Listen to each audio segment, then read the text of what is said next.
So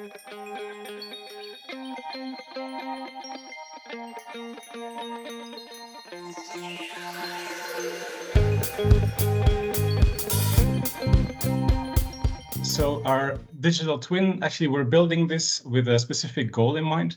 We want to increase the renovation rate in Flanders, in the built environment, to mitigate climate change. I'll leave this slide. It's good for reference afterwards, but I won't go too much into detail.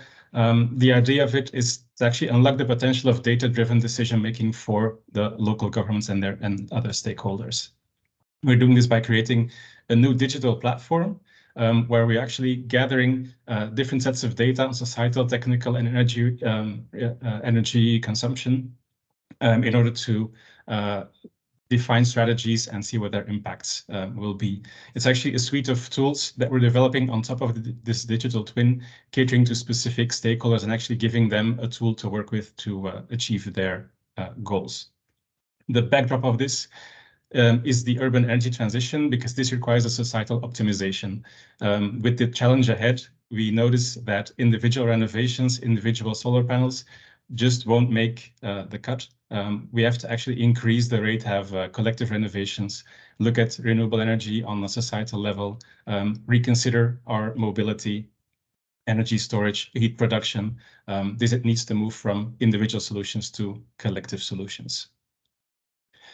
The frontrunner or the precursor actually of the digital twin is a VITO project that we did, where we identified 3 different steps that were helpful in actually increasing the renovation rate in a specific district. So it goes from identifying the area, the possible strategies, the impact that the strategies will have, communicating with the actual homeowners. So it's the engagement step. And afterwards, the execution, because this small-scale project actually had everybody from the conceptual thinkers, let's say, to the contractors in a single file working on, and they were actually smoothly handing over the information, which increased, obviously, the take-up of individual renovation measures done by the homeowners. This was so successful that the Flemish government said, well, let's just make this available for a broader area in Flanders.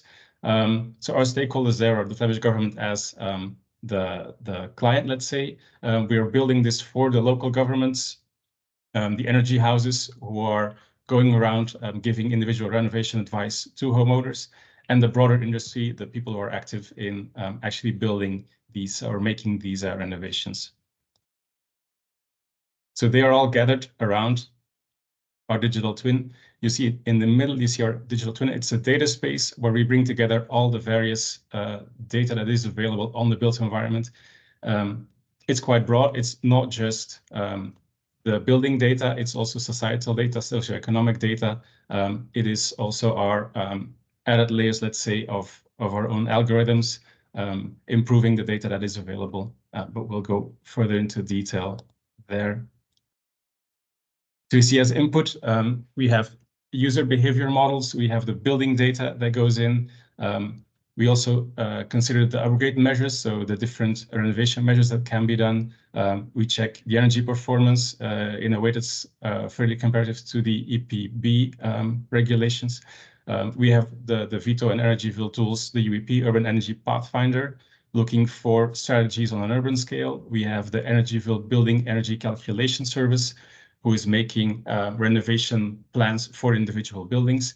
And they're all working together and actually achieving the goal of creating pathways and creating strategies for the districts. So under the hood again, so there's energy use, there's building data, behavioral data, data of the entire energy system in a neighborhood. This gets pre-processed. There's obviously sometimes data lacking.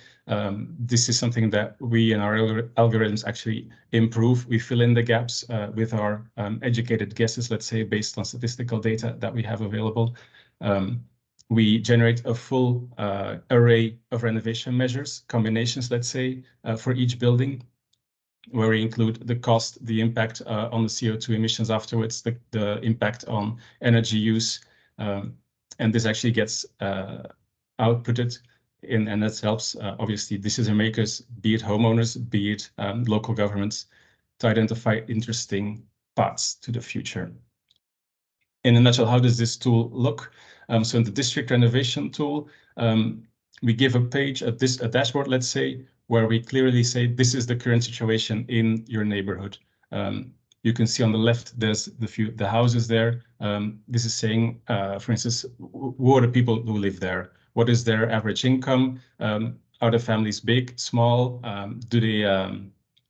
Is it like a neighborhood which is more rich or poorer than the average neighborhood in the city? We tell you what the energy performance is today, where the CO2 levels are. Once you say, okay, this district, I want to check. I want to actually define a strategy. Then we go into the next stage where we already have a few strategies predefined. This can be a maximum CO2 reduction. This can be renovation towards an EPC-A label. And then strategy selected, we tell you what the impact will be. It gives you an overview of the different renovation measures on the bottom right. So actually every single building gets a renovation package, let's say, that's calculated. This is presented on the bottom right. Then we say where the energy, let's say, in the neighborhood is going to. We see an EPC label from, it's a bit too small on my screen, but I think it's an E going to a bad B if we implement these changes. We tell you where the EPC labels are going to go. We tell you what the actual cost will be of all these renovation measures, what the average cost will be for a single home. And then, obviously, because our client audience in this tool is the local municipalities, we also tell you what your policy options can be to fine-tune these results.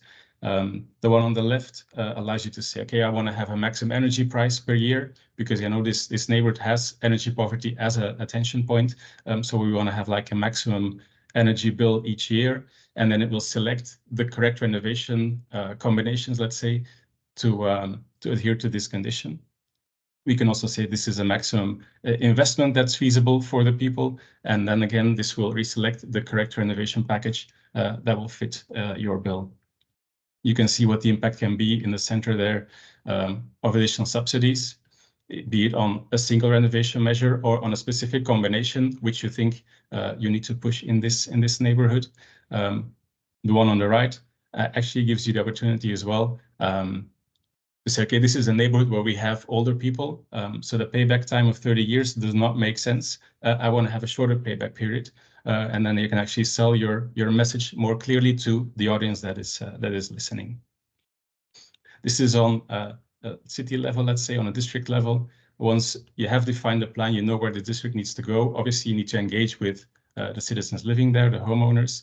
And then we have the next tool, the building renovation tool, which is actually an interface for, in Flanders, we call them the energy houses. They are the people actually doing the home visits, checking what the status of the buildings are, and defining individual renovation pathways, let's say. For the moment, they're doing this manually, doing the check of the building, seeing where the opportunities are. This tool will actually already give them an overview of what we already know of the building and how certain we are of this data. So it makes their visits a lot more efficient because they can already go, they see, okay, this is what the tool thinks is available in this building. These are the installation levels. These are the materials. So they can just check, update if need be, and then they can simulate the renovations, and they will get a view sort of like this. It will look a bit nicer in the actual tool, but they will have a full array of possibilities of different combinations of the renovation measures, the impact on the EPC. They will see what the investment cost is. They will see how much subsidies are available for these homeowners. In this version, you still see like a bracket. It's numbers between, for instance, the first one between 5,500 and then I can't read 3,009. Depends on the income of the people. In the version where actually your energy house is having a visit, they can check with the homeowners what their income level is, make the change, and they will get the exact number that is going to be available for them. They will see what their annual savings are. So basically, they can choose the renovation package that suits them best. If they're really ambitious, they can go for the one with the lowest TPC. If they have limited investment capacities, obviously they will check the one that is within their budget. Maybe for the next slide, Mozen, I will give you the word. Thanks, Peter. Maybe this is the landing slide that we would like to mention, that a digital twin can facilitate using different techniques and technologies, and it is a living space where, in fact, data can actually be given as input, and also the outcomes can be used later in a interactive and dynamic, let's say, manner. And that helps let's say, one side, it helps decision making, and it helps in engaging stakeholders to keep track record of what policies you are making and your decisions. But at the same time, you can use technologies to help all those, let's say, that process. You can use machine learning models to make some predictions. Later on, you can actually use the digital twin to understand or to have the feedback from the models that you have made. So a digital twin can definitely facilitate using different technologies and going towards digitized, let's say, digitalized city. And this is what we would like to show as the landing slide.